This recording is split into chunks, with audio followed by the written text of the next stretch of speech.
Le jugerie. Maître Ivetic, veuillez continuer. Maître Ivetic, merci, Monsieur le Président. Le bureau du procureur n'a pas pu démontrer dans l'acte d'accusation ni pendant le procès qu'il avait identifié particulièrement les subordonnés sur lesquels le général Mladic aurait exercé un contrôle effectif de jure ou de facto, et pour lesquels il est allégué qu'ils ont commis des actes criminels pour lesquels il aurait été responsable. De plus, s'agissant de Srebrenica, plus particulièrement s'agissant du génocide et des autres accusations, les paragraphes 21 et 22 de l'acte d'accusation nous disent que l'unité des Scorpions est reprise dans cette longue liste d'auteurs présumés sur lesquels le général Mladic aurait exercé un contrôle effectif et pour les actes desquels sa responsabilité serait engagée au titre des articles 7.1 et 7.3 du statut, mais limitée pour leur participation à tort nouveau. Le paragraphe 34A de l'acte d'accusation fait valoir que le général Mladic n'a pas entamé d'enquête sur les allégations crédibles de crimes perpétrés par les forces serbes sous son contrôle effectif. Mais une position d'autorité d'un accusé ne peut pas mener à présumer automatiquement qu'il ou elle savait ou avait des raisons de savoir les crimes pour lesquels une déclaration de culpabilité est demandée. Je cite là l'arrêt Delalic, paragraphe 313. L'élément mental avait des raisons de savoir, tel que repris dans le statut, n'implique pas automatiquement une obligation d'obtenir des informations.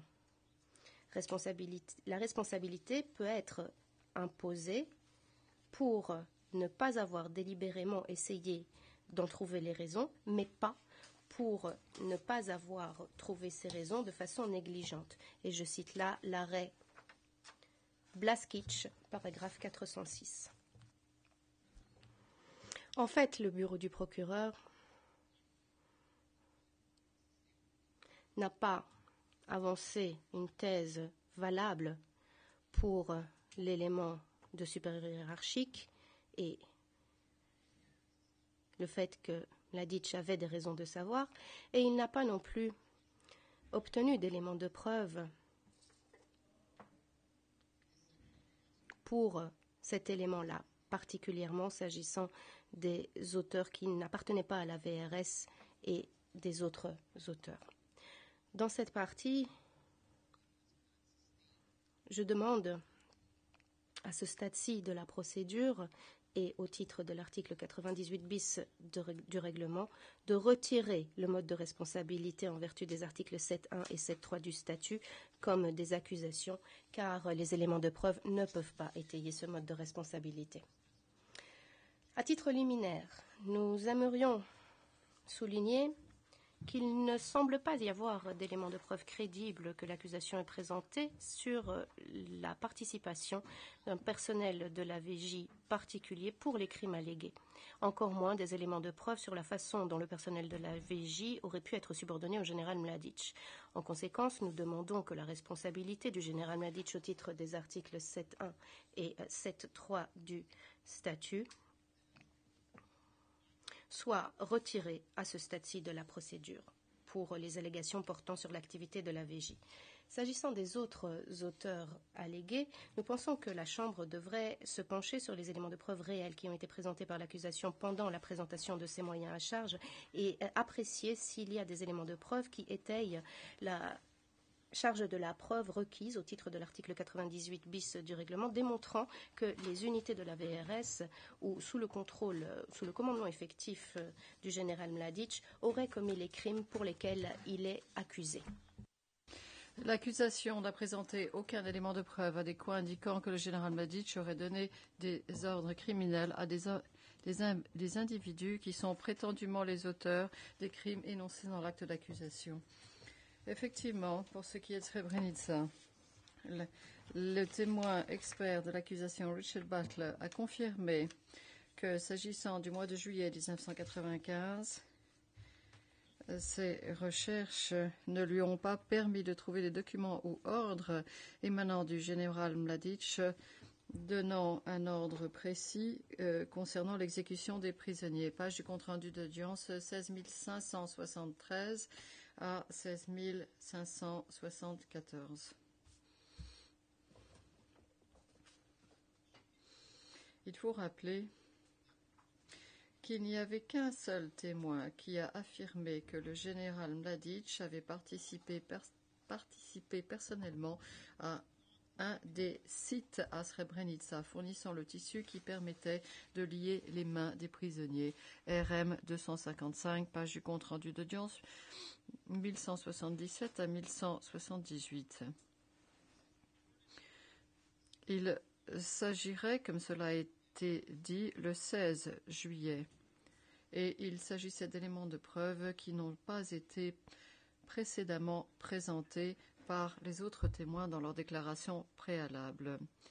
Il y a des éléments de preuve qui montrent que le général Mladic n'était pas en Bosnie entre les 14 et les 16, lorsqu'il participait à des réunions, par exemple, avec les négociateurs internationaux, et qu'il participait à un mariage à Belgrade. Effectivement, l'accusation a stipulé que pendant cette période-là de temps, le général Mladic était loin de Srebrenica et donc n'était pas quelque part près de Pilića ou de ce témoin. Effectivement, lors de la déposition de RM 255, l'accusation, M. McCloskey a dit « Il y a peut-être une chose qui pourrait être utile. Je souhaitais simplement dire au juge de la Chambre que l'accusation n'a pas l'intention de se reposer sur ces éléments de preuve les plus récents liés au général Mladic ou Karadzic. Je souhaitais signaler cela de façon à ce que vous puissiez le voir. Je crois que nous lui avons posé la question. Peut-être trop de questions posées à ce témoin, et nous n'allons pas nous fonder là-dessus. Page du compte-rendu d'audience 1179 à 1180. Tout de suite après la déposition de ce témoin sur la présumée participation personnelle de général Mladic. Donc il est clair, mesdames, messieurs les juges, que ce type d'élément de preuve est invraisemblable en vertu de l'article du critère retenu dans le cadre de l'article 98 bis. Il n'y a pas d'élément capable d'indiquer que le général Mladic a ordonné les crimes qui ont été commis. Je souhaite également me concentrer sur les crimes commis par les paramilitaires et autres qui n'étaient pas membres de la VRS. Je souhaite démontrer que le général Mladic n'avait pas de contrôle effectif, s'agissant particulièrement des Tigres d'Arkane et des forces du MOUP. Lors de plusieurs événements, soit les auteurs n'ont jamais été identifiés, soit ils ont été identifiés en tant que paramilitaires ou membres de la police.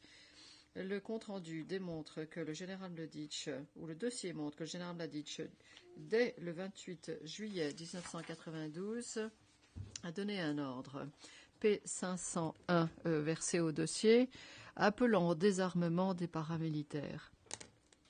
L'ordre est particulièrement important et permet de démontrer que le général Mladic n'avait pas de mobile criminel et qu'il avait entrepris des efforts pour essayer de contenir et de punir les crimes commis par les paramilitaires. Cet ordre indique que si les intentions des paramilitaires étaient véritablement honorables, ces paramilitaires doivent se présenter à eux et devenir des soldats de la VRS soumis au contrôle discipline de ces derniers. Pour ceux qui ont commis des crimes, il a été dit qu'ils ne peuvent pas être intégrés à l'armée, mais doivent être désarmés, arrêtés, et des poursuites pénales doivent être lancées contre ces personnes. Ceux qui refusent de se soumettre à la discipline et au commandement de l'armée, mais qui n'ont pas commis de crime, doivent être arrêtés et escortés à la frontière. Il est clair que le général Mladic n'a pas participé à ces actions précédentes commises par ces différents paramilitaires. Les problèmes liés à la mise en œuvre de cet ordre sont manifestes au vu du document P5116, daté du 17 août 1992, où le général Mladic, encore une fois, demande aux unités subordonnées pourquoi elles n'ont pas informé ce dernier du désarmement des paramilitaires conformément au dit ordre. Ces groupes ont continué à sévir sur le territoire de la Republika Srpska au-delà du commandement et du contrôle du général Mladic, comme cela est étayé par la pièce P3095, datée du 23 septembre 1995. Dans laquelle le général Mladic se plaint auprès du président de la Republika Srpska, de la police de la Republika Srpska, des Tigres d'Arkane, qui était un groupe paramilitaire et qui intervenait en dehors du commandement de l'armée et qui commettait des crimes, notamment contre des musulmans loyaux, et a demandé que le président et que la police prennent les mesures nécessaires contre ce groupe, étant donné que ce groupe intervient apparemment en tant que membre de la police du MOUP et conformément à une directive du président Karadzic. Et nous avons également au dossier la pièce P5133, datée du 26 septembre 1995, dans laquelle le MOUP Kovac, le ministre adjoint de la police du MOUP, et un autre haut représentant de la police a cherché à rencontrer le général Mladic pour résoudre, je cite, certains problèmes eu égard au commandement des troupes actuellement placées sous le MOUP. Fin de citation. Encore une fois, au vu de la date de ce document, il est clair quel est le sujet de ce dernier. Par la suite, nous avons le PSA 1065, daté du 19 octobre 1995. Un autre ordre émanant directement du général Mladic et concernant le fait de déplacer ou de chasser les paramilitaires, qui se lit comme suit. Toutes les formations paramilitaires et les individus qui refusent d'être subordonnés à la VRS doivent quitter le territoire de l'ARS à la date du 20 octobre 1995 à midi au plus tard. Tous les dispositifs techniques militaires obtenus illégalement, équipements de combat, matériel militaire et autres doivent être saisis et il faut leur remettre les récépissés correspondants. Des enquêtes doivent être diligentées et des procédures adéquates lancées contre tous les délits illégaux qui sont commis, ainsi que tout manquement à la discipline et crimes commis. Encore une fois, il est clair, s'agissant pas seulement des Tigres d'Arkane, mais de tous les paramilitaires, que ceux-ci n'intervenaient pas avec la bénédiction du général Mladic et qui n'étaient pas placés sous son commandement et son contrôle, et ils n'agissaient pas comme selon les intentions du général Mladic. L'expert militaire de l'accusation, Tenens, a dit dans sa déposition sous serment que l'unité d'Arkane était resubordonnée au service de sûreté de l'État, la DB de la République de Serbie. Confère la page du compte-rendu d'audience T20683 à T20684, ce qui est corroboré par la pièce P3095 dont nous venons de parler. Aucun élément de preuve ne permet d'indiquer ou d'établir que par des moyens requis, le général Mladic est le commandant supérieur des services de sûreté de l'État du MOUP de Serbie. En conséquence, toutes les accusations qui avancent que la responsabilité est celle du Tigre d'Arkane doivent être rejetées, étant donné qu'à ce stade, cette accusation ne peut être retenue. Comme les autres acteurs qui n'appartenait pas à la VRS. Il faut rappeler que nous avons au dossier la pièce P 5052, qui est un ordre émanant du général Mladic daté du 2 juillet 1992, qui exprime son inquiétude quant au fait qu'il y a des personnes armées non autorisées qui portent un uniforme et qui agissent comme s'il s'agissait de représentants officiels de l'armée ou de la police alors qu'ils commettaient des crimes, comme s'il s'agissait d'une mascarade. Et cet ordre est tout à fait clair. L'état-major ne donne que des ordres écrits et non pas des ordres oraux, et que toutes les unités suspectes doivent faire l'objet de vérification. Et toutes les unités régulières doivent porter les uniformes qui conviennent, et que les unités doivent empêcher de tels imitateurs de combattre, à moins qu'ils n'aient fait l'objet de vérifications sur le plan de la sécurité, qu'ils aient un laissez-passer adéquat et puissent être intégrés à l'armée en tant que recrues régulières. Alors parlons maintenant un petit peu des forces du MOUP en tant que telles. S'agissant des événements de Srebrenica, effectivement des municipalités, quelques éléments de preuve ont été présentés par l'accusation, indiquant que les membres du MOUP étaient responsables de crimes allégués contre le général Mladic. Quelques exemples qui viennent à l'esprit sont les meurtres dans l'entrepôt de Kravica et à Terre-Nouveau. Au vu des documents susmentionnés concernant les paramilitaires, nous constatons que le général Mladic n'exerçait pas un commandement et un contrôle effectif sur ces unités lorsque ces derniers intervenaient sous l'égide du MOUP. La même chose vaut pour la police civile du MOUP, une fois qu'ils aient terminé leurs opérations de combat. Alors je vais maintenant aborder l'expertise du témoin Tenens. Cet expert de l'accusation explique le concept dans le cadre du règlement militaire de la RSFY de sa GESTVO, ou action coordonnée lors des opérations, lorsque deux forces interviennent en parallèle sans qu'il y ait de véritable subordination. Page du compte-rendu d'audience 20616 à 20617. Monsieur Tenens, de surcroît, explique le concept de la subordination ou du rattachement du MOUP aux unités de l'armée de la VRS, et ce, à des fins limitées. Page du compte-rendu d'audience 20621. Monsieur Tenens décrit ou précise qu'une fois terminées les opérations de combat, la police reprend ses fonctions policières ainsi que les supérieurs membres de la police. Et donc, les commandants de l'armée de la VRS dans la région ne peuvent, après cela, faire rapport sur les méfaits au MOUP qu'en passant par les autorités policières. Et les supérieurs hiérarchiques du MOUP ont la responsabilité d'engager des actions disciplinaires ou autres actions contre les auteurs. Page du compte-rendu d'audience T 20622 à 20625. Messieurs les juges, nous avons constaté que le général Mladic a agi exactement de la sorte à l'égard des unités d'Arkane. Tout ce qu'un dirigeant militaire peut faire à l'égard du personnel de la police qui n'est pas placé sous son autorité. Nous pensons que dans ces circonstances-là, les crimes qui sont allégués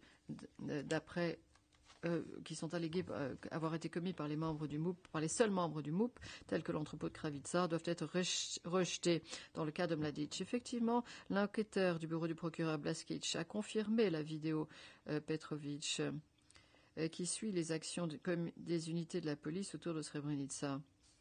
Et une partie de la scène filme Kravica. M. Blašić a confirmé que le général Mladic, qu'on ne peut voir nullement le général Mladic sur cette vidéo concernant ces éléments-là. Page du compte-rendu d'audience T 12373.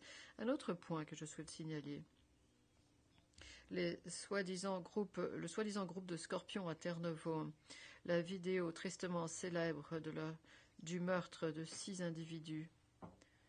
P 2581 correspond à la vidéo qui a été visionné, qui a été montré à de plusieurs reprises par l'accusation, même si cette vidéo est épouvantable et répréhensible, et les actions de ces scorpions qui sont représentés dans ce film n'ont rien à voir avec le général Mladic. L'enquêteur du bureau du procureur Jans a déposé et a dit que Mladic n'était pas présent, qu'on ne l'a pas vu dans cette vidéo des scorpions, et son nom n'est pas mentionné non plus par les auteurs filmés comme étant quelqu'un qui aurait ordonné ces meurtres. Page du compte-rendu d'audience 15373. La meilleure preuve présentée à cette chambre qui permet de jeter la lumière sur les événements de Terre-Nouveau était très claire et permettait de disculper le général Mladic d'une quelconque participation à ce crime. Les éléments de preuve sont clairs que les auteurs, les scorpions, n'ont jamais mentionné le nom de général Mladic, mais ont été très clairs et ont indiqué que leur supérieur hiérarchique était la DB serbe et le ministre adjoint du MUP pour la Krajina serbe, page du compte-rendu d'audience 18710 à 18711. Les éléments de preuve portant sur Terre-Nouveau sont également clairs, à savoir que l'unité des scorpions intervenait en action, dans le cadre d'une action concertée, comme décrit par M. Tenens, plutôt que d'être resubordonné à la VRS. Page du compte-rendu d'audience 18715 à 18717. Les auteurs, les scorpions eux-mêmes, n'étaient pas engagés de façon conjointe avec la ARS à l'époque, mais étaient plutôt décrits comme étant des gardes du corps, un chauffeur, un mécanicien, un membre du personnel en cuisine, et qu'il s'agissait d'actes individuels personnels. Page du compte-rendu d'audience 18729 à 18730. Les éléments de preuve montrent clairement que ces auteurs ont été jugés et que ces derniers purgent leur peine en Serbie. Le général Mladic n'a exercé aucun rôle s'agissant de donner des ordres de participer à ces meurtres. Les auteurs ne lui étaient pas subordonnés et donc il ne pouvait pas leur imposer des mesures disciplinaires. Aucun élément de preuve n'a été présenté permettant d'indiquer que le général Mladic était au courant de ces crimes. En conséquence, cette accusation doit être rejetée. Un autre sujet que je souhaite aborder est Thomas Sicha. Nous avons entendu l'accusation affirmer qu'il s'agissait d'une fausse commune qui, d'après le carnet de Mladic, avoue sa culpabilité. Sauf votre respect, P358, page 154 du au cours, le carnet en question cité par l'accusation n'étaye pas la thèse de l'accusation. Dans ce carnet, on dit à Mladic, on parle à Mladic d'un officier, d'un représentant de la police et de ses commentaires concernant Thomas Sicha.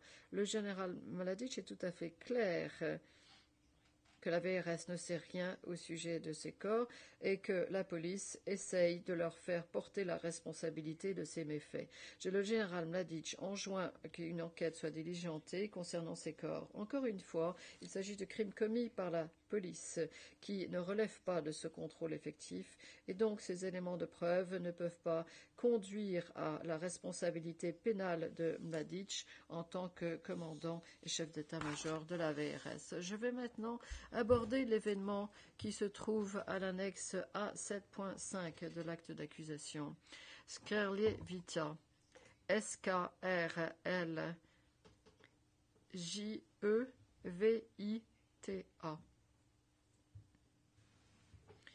Un témoin a été cité à la barre concernant cet événement, Grgo Stojic.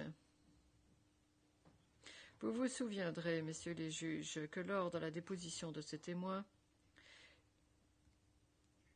on a découvert que les auteurs de ce crime n'ont jamais une seule fois mentionné le nom du général Mladic. Page du compte-rendu d'audience 4125 à 4126. En outre, il a été démontré par le témoin lui-même que les principaux auteurs en question étaient âgés de 15 à 17 ans respectivement à l'époque de la commission des crimes, ce qui nous permet de conclure qu'il ne s'agissait pas de soldats de la VRS, et que l'autre auteur allégué, arrêté et poursuivi par les autorités de la Republika Srpska, ne pouvait pas, en réalité, être identifié par ce témoin. Page du compte-rendu d'audience 4112 à 4120. Effectivement, à la page du compte-rendu d'audience 4109 à 4110, le témoin a confirmé que le tribunal militaire de Banja Luka, déjà au mois de novembre 1992, avait ordonné que tous les auteurs allégués soient placés sous la garde du tribunal pour des enquêtes diligentées dans le meurtre peu après la commission du crime. À la page du compte-rendu d'audience 4110 à 4111, le témoin a confirmé que la police militaire de la VRS a identifié les auteurs, notamment les mineurs, qui ne faisaient pas partie de l'armée, et a diligenté une enquête sur site. La pièce P369 correspond à l'acte d'accusation qui a été dressé contre les auteurs condamnant ce crime par ce tribunal militaire.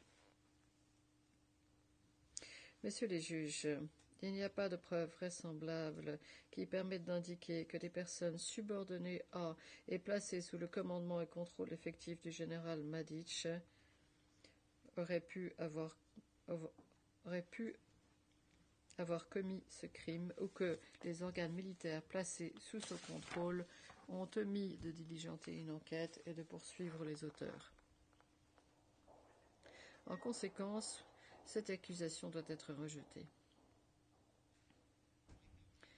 J'ai mis en exergue des exemples concrets et clairs.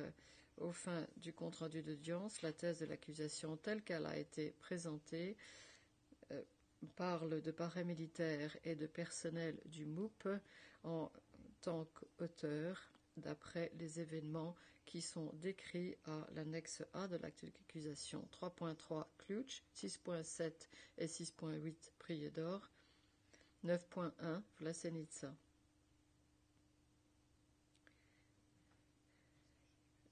Les éléments de preuve présentés par l'accusation ne permettent pas d'identifier les auteurs ou d'établir une distinction entre les auteurs s'agissant des événements suivants repris dans l'annexe A, 6.1 Prijedor, 6.5 à 6.6 Prijedor, 6.9 Prijedor,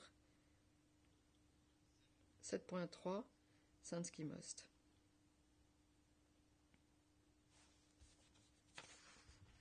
La thèse de l'accusation, telle qu'elle a été avancée, parle de paramilitaires ou de MUP du personnel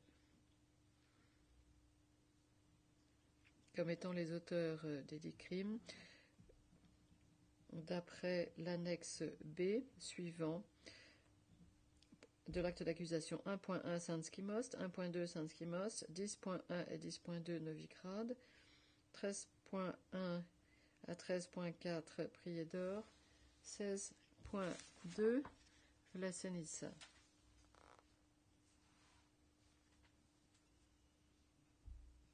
Les éléments de preuve ne permettent pas d'identifier les auteurs en particulier ou d'établir une distinction entre eux s'agissant de l'annexe bas 2.1 Bijeljina.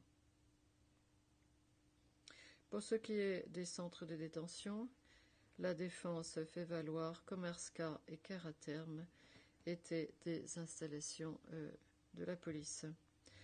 Et compte tenu des éléments de preuve présentés, la thèse de l'accusation ne peut être retenue s'agissant de ces accusations.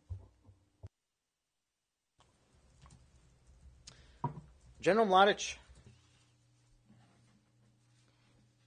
Il est allégué que le général Mladic a été membre clé ou auteur principal dans le cadre d'une entreprise criminelle commune principale qui aurait duré depuis octobre 1991 jusqu'au 30 novembre 1995 et que l'objectif de cette entreprise criminelle commune était de chasser à jamais les musulmans de Bosnie et les Croates de Bosnie du territoire revendiqué par les Serbes de Bosnie.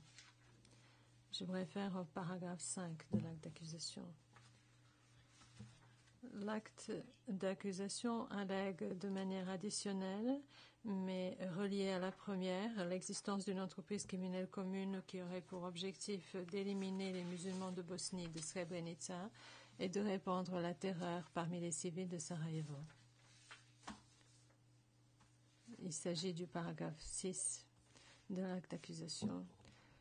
Il est allégué que le général Mladic a partagé l'intention de commettre le génocide, la persécution, l'extermination, le meurtre, l'expulsion et le transfert forcé avec les autres membres de cette entreprise criminelle commune. Il s'agit là du paragraphe 8 de l'acte d'accusation. À titre subsidiaire, il est allégué que le général Mladic était en mesure de prévoir que le crime de génocide risquait d'être perpétré par un ou par plusieurs membres de cette entreprise criminelle commune et qu'il a délibérément pris ce risque. Paragraphe 9 de l'acte d'accusation. La défense conteste les éléments de preuve qui ont été utilisés comme base par l'accusation par rapport au mode de responsabilité, à savoir la troisième catégorie de l'entreprise criminelle commune. Dans le cadre de ces arguments au titre de l'article 98 bis pour affirmer que la thèse de l'accusation ne peut pas être retenue. Notre position est que l'accusation n'a pas présenté des éléments de preuve suffisants pour une déclaration de culpabilité étayant le chef d'accusation selon lequel le général Mladic aurait partagé ou aurait eu pour intention de réaliser l'objectif commun de l'entreprise criminelle commune. La défense tient à rappeler les opinions séparées et dissidentes des juges Hunt et Benouna dans l'affaire Celebici. Je cite, « La fonction fondamentale du droit pénal est de sanctionner l'accusé pour son comportement criminel et seulement pour ce comportement. Nous estimons que la prise en compte d'éléments si abstraits crée un risque, celui que l'accusé soit également reconnu coupable d'autres crimes,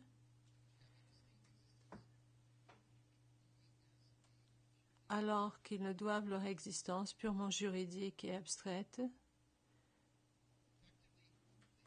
qu'aux accidents de l'histoire et au développement par vague du droit international humanitaire dans des conditions contextuelles distinctes.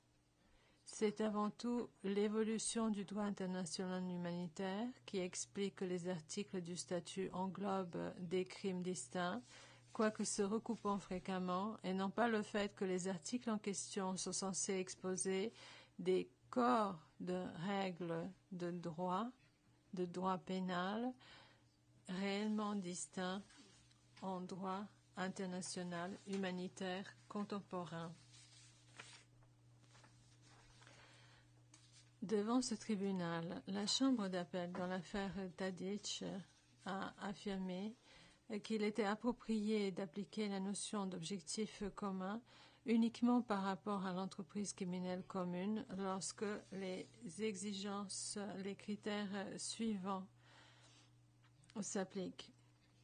Premièrement, l'intention de prendre part à l'entreprise criminelle commune est de contribuer individuellement et collectivement à l'objectif délictueux de cette entreprise.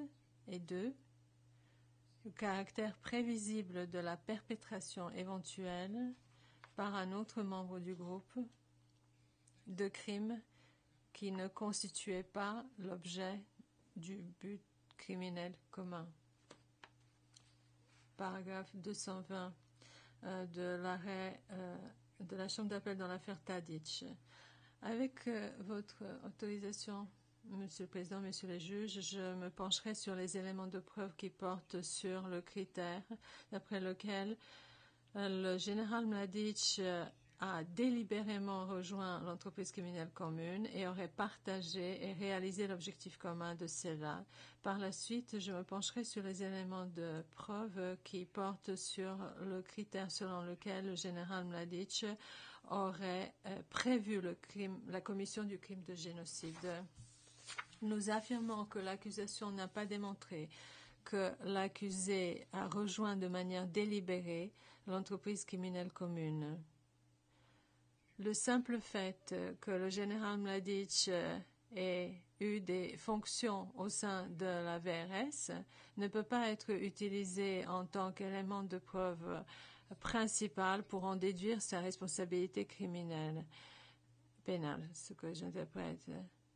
Faisant cela signifierait qu'on s'inscrirait en contradiction par rapport au principe de responsabilité personnelle.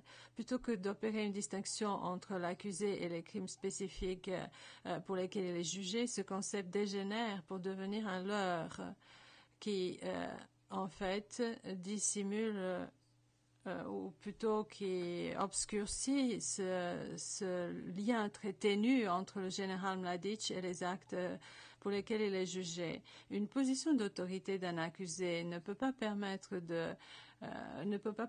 d'en déduire de manière automatique qu'il ou elle savait ou avait raison de savoir ou de connaître les crimes pour lesquels on demande une déclaration de culpabilité. L'élément moral avait raison de savoir ne suppose pas nécessairement qu'un supérieur a l'obligation de s'informer. Elle souligne qu'un supérieur peut être tenu responsable pour s'être délibérément abstenu de se renseigner, mais pas pour avoir négligé de le faire. Affaire Blashkitch, paragraphe 406.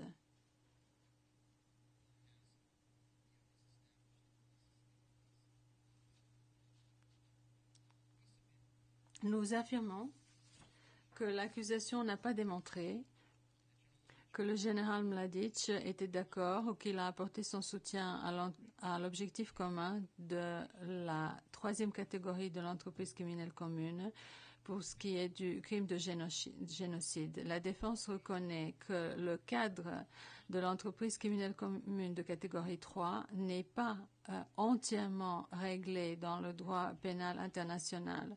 À l'appui, je cite la conclusion du juge Shahabuddin dans le cadre de son opinion séparée dans l'arrêt Burjanin, à savoir l'auteur matériel doit être membre de l'entreprise criminelle commune pour qu'un membre de celle-ci soit pénalement responsable du crime commis par le premier pour réaliser l'objectif criminel commun.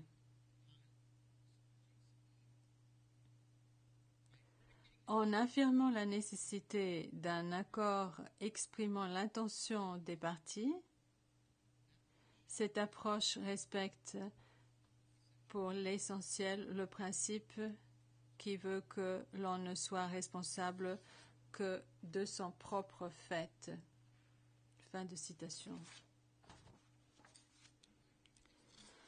Un accord qui serait une expression de l'intention des parties, telle qu'évoquée par le juge Shahabuddin, exige que l'accusation prouve au-delà de tout doute raisonnable que l'accusé par ses actes ou par son approbation constitue partie d'un tel accord de l'entreprise criminelle commune. Opinion dissidente du juge Shahabuddin dans son paragraphe 4. La Chambre de première instance dans l'affaire Kraïchnik a estimé que les membres d'entreprises criminelles communes devaient agir dans le cadre d'une action concertée. Et je cite ici le jugement de première instance dans l'affaire Kraïchnik, paragraphe 884, ainsi que l'arrêt dans l'affaire Kraïchnik, paragraphe 192 à 194. La défense reconnaît que cela constitue une jurisprudence établie devant ce tribunal de déclarer coupable au titre de la troisième catégorie de l'entreprise criminelle commune pour des crimes exigeant l'existence de l'intention spécifique telle que génocide. Néanmoins, nous souhaiterions nous attacher à l'opinion partiellement dissidente récemment rendue par le juge Liu et la déclaration qu'il a faite dans le cadre de l'arrêt récent dans l'affaire Shainovich. Le juge Liu reconnaît que l'intention de l'auteur requise dans le cas du génocide va au-delà de ce qui est prohibé et que en tant qu'une conséquence de cela, l'élément moral requis pour les crimes exigeant l'existence de l'intention spécifique est incompatible avec le critère de dol éventuel ou advertent recklessness appliqué à la troisième catégorie de l'entreprise criminelle commune. En l'absence de l'intention génocidaire spécifique prouvée, aucune déclaration de culpabilité pour génocide ne saurait être retenue. En outre, le juge Liu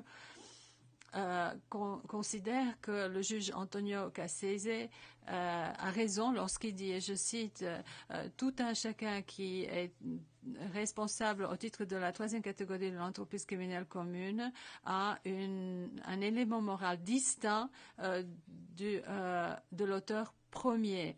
Il n'empêche que l'auteur secondaire assume la responsabilité pour le même crime que l'auteur principal. La distance entre l'élément subjectif entre des deux auteurs ne peut pas être aussi radicale que dans le cas des crimes qui exigent l'intention spécifique. Autrement, les notions cruciales de responsabilité personnelle et de cause, ne seraient plus valable. La défense affirme qu'à la lumière de la décision dissidente du juge Liu, l'accusation n'a pas fourni suffisamment d'éléments pour démontrer l'intention spécifique de la part du général Mladic et par conséquent, il a droit à ce que ce chef d'accusation soit rejeté.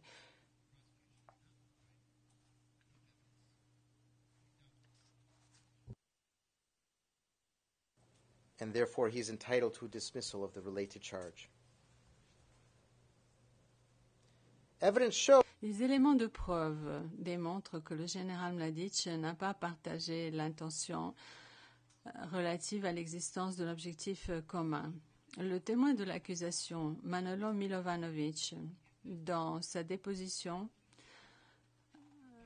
du 19 septembre 2013, en a témoigné.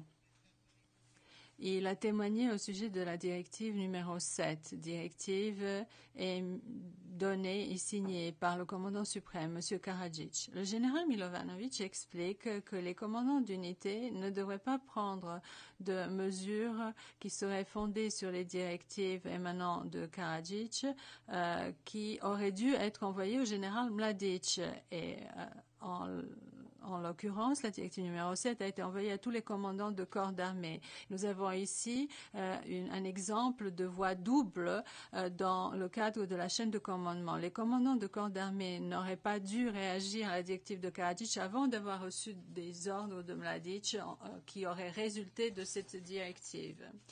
La mission qui a été confiée au corps de l'ADRINA par le général Mladic dans la directive 7.1 n'est pas reprise de la directive numéro 7. Le général a en fait laissé tomber deux éléments qui figuraient dans la directive 7. La première est la phrase controversée selon laquelle des conditions insupportables devraient être créées pour la population civile de Jepa et de Srebrenica. Et le deuxième élément abandonné est la phrase qui porte sur la séparation de Srebrenica et de Jepa par la force.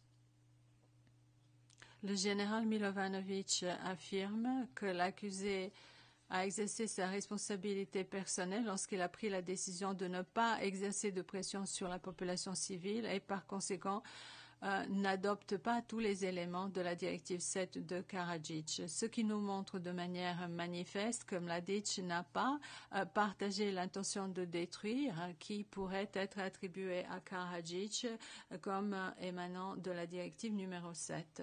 Qui plus est, la pièce à conviction P3095, qui porte sur l'exigence du général Mladic que l'autorisation de Karadzic soit retirée à la formation paramilitaire de Tigre d'Arkane, nous montre que l'accusé n'a pas partagé l'intention de détruire, quelle qu'elle soit, qui aurait pu être attribuée à Karadzic ou à tout autre membre allégué de l'entreprise criminelle commune. L'exigence montre en particulier l'arrestation et les violences infligées aux non-serbes et exige que le MOUP prenne des mesures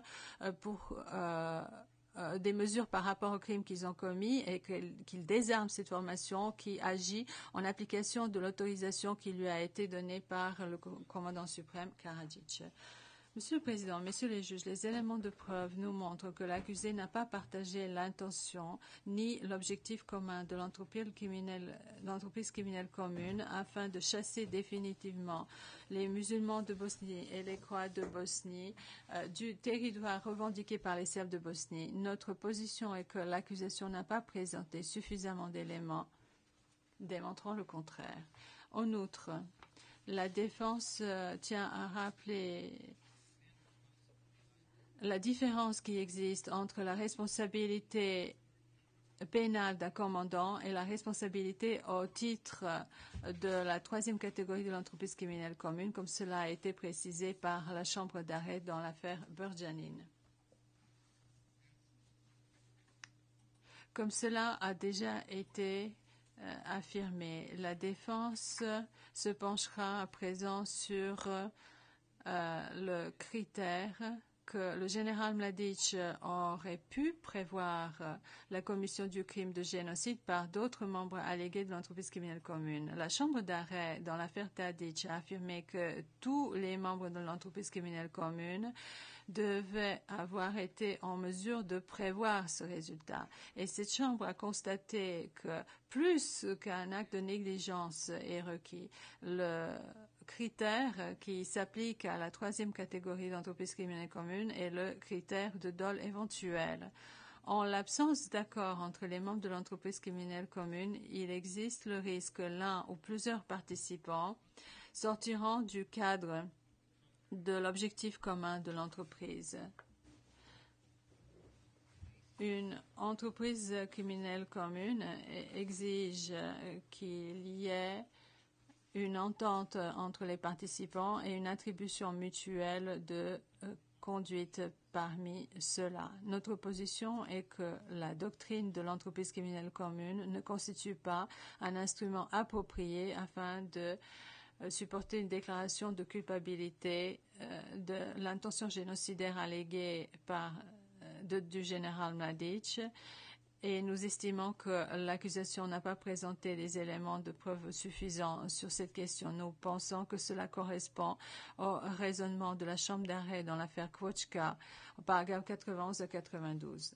L'acte d'accusation en l'espèce allègue que le général Mladic était au courant ou pouvait prévoir qu'un génocide allait se produire. La Chambre d'arrêt dans l'affaire Tadic s'est penchée sur cette même question et a déclaré que l'incertitude, je cite, l'incertitude dans l'esprit porte sur la question qui est de savoir si le génocide aurait en fait été commis et ne portait pas sur l'acceptation par l'accusé de celui-là. Même si et à partir du moment où il a été commis, en tant que quelque chose qui aurait pu être prévu par lui en tant que conséquence naturelle et prévisible des activités de l'entreprise criminelle commune à laquelle il a participé. Il est important dans ce cadre de 98 bis par rapport au caractère prévisible de savoir que l'intention du général Mladic de commettre le crime de génocide doit comprendre l'intention spécifique de commettre génocide, même lorsqu'il ne savait pas si oui ou non le génocide serait commis. Et je tiens à rappeler que Tadic n'a pas été déclaré coupable du crime de génocide. Qui plus est, dans l'affaire Tadic, en appel, il a été déclaré qu'il était nécessaire de démontrer l'intention et cela a été montré par les circonstances particulières de l'entreprise criminelle commune. Le juge Cassese a partagé ce point de vue sur la prévisibilité. Il estime que le critère de prévisibilité n'est ni précis ni fiable et qu'il introduit pratiquement une forme de responsabilité stricte comme si l'accusation devrait démontrer que le participant avait connaissance et a délibérément pris le risque d'un fait ou d'une circonstance spécifique en éliminant la possibilité qu'un autre participant aurait pu commettre un crime non concerté. Qui plus est, il a déclaré que, évidemment, si l'accusation omet de le démontrer, ce chef d'accusation doit être rejeté. Il serait contraire au principe d'un procès équitable d'inverser la charge de la preuve et d'exiger que la défense démontre que l'accusé ne savait pas les faits pertinents et qui n'a pas non plus prévu le crime et a délibérément pris le risque qu'il soit commis. Là encore, page 117. Dans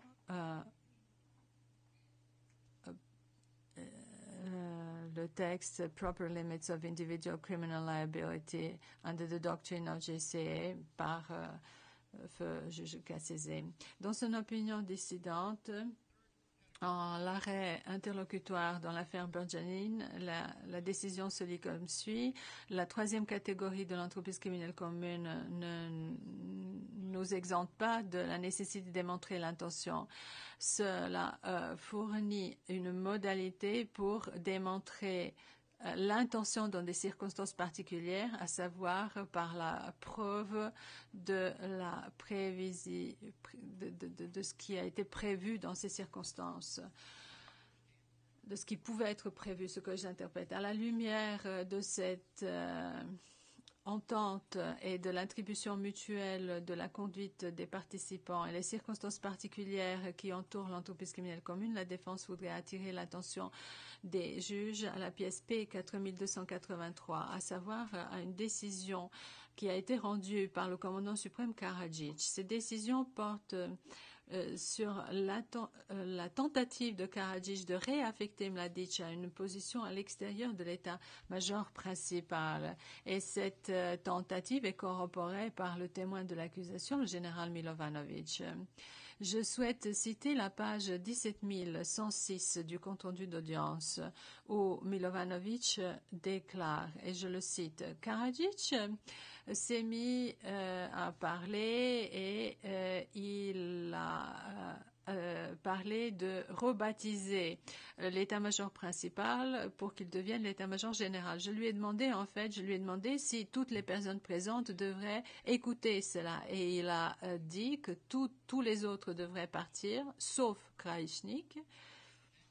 Et puis il m'a dit, général, nous allons rebaptiser l'état-major principal pour en faire l'état-major général. Le général Mladic sera remplacé et il deviendra le conseiller spécial en matière de défense pour la République Srpska et pour la République serbe de Krajina. Et j'ai répliqué en disant que je ne serais pas, moi, à la tête de l'état-major général. Et Krajnik a ajouté, Radovan laisse tomber. C'est une première action sur le coup, et en tant que soldat, il lui faut bien accepter ses ordres. Et l'ordre est arrivé le lendemain. Savoir, je l'ai refusé, là encore, même par écrit.